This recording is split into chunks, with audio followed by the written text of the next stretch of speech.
മഴയിൽ വീടിന്റെ അടുക്കള ഭാഗവും ശുചിമുറിയും കിണറിന്റെ ആൾമറയും തകർന്നു വീണു. പാനൂർ അണിയാറം പാലിലാണ്ടി പീടികയിൽ മാറിന്റെ താഴേക്കുരിയിൽ നസീമയുടെ ഉടമസ്ഥതയിലുള്ള വീടിന്റെ ഒരു ഭാഗമാണ് പൂർണ്ണമായും തകർന്നു വീണത്.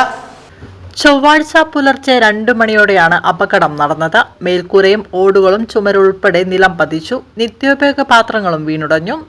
കെട്ടിടാവശിഷ്ടങ്ങൾ പതിച്ചു. കിണർ ഉപയോഗശൂന്യമായി. അപകടം നടക്കുമ്പോൾ നസീമയും ഭർത്താവ് ഹംസയും മക്കളും ചെറുമക്കളും വീട്ടിനകത്ത് കിടന്നുറങ്ങുകയായിരുന്നു.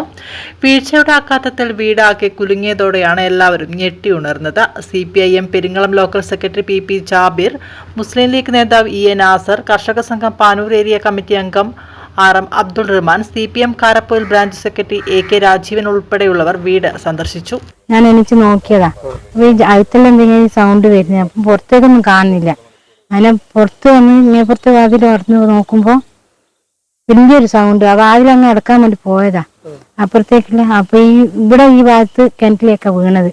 അപ്പൊ ഈ വെള്ളം തേച്ച് മുകളിലോട്ട് ഒറ്റ പൊന്തല്, കിണറ്റിലെ വെള്ളം. അത് കഴിഞ്ഞ് കുറച്ച് കഴിഞ്ഞതിന് ശേഷം പിന്നെ ഈ ഭാഗത്തുള്ള ആ സാധനം അതും വീണ്. പിന്നെ കുറച്ച് കഴിഞ്ഞതിന് ശേഷം ഈ ഇവിടെ ഉണ്ടൊരു വാതിലും കട്ടി കൊണ്ടേനു, അത് രാവിലെ 10 മണിക്കാ വീഴുന്നത്. പൂർണ്ണമായിട്ട് വീണ്. അത് കഴിഞ്ഞതിന് ശേഷം ഇന്നെ ഈ ഇതെല്ലാം അങ്ങനെ തൂങ്ങി നിൽക്കുന്നതുകൊണ്ട് എല്ലാവരും പറഞ്ഞു പിന്നെ അത് വീഴാനുള്ള സാധ്യത ഉണ്ട് എന്ന് പറഞ്ഞുകൊണ്ട് കയറ് കെട്ടിയിട്ട് ഇത് ഓടും ഇതും കുറച്ച് വലിച്ചിട്ട്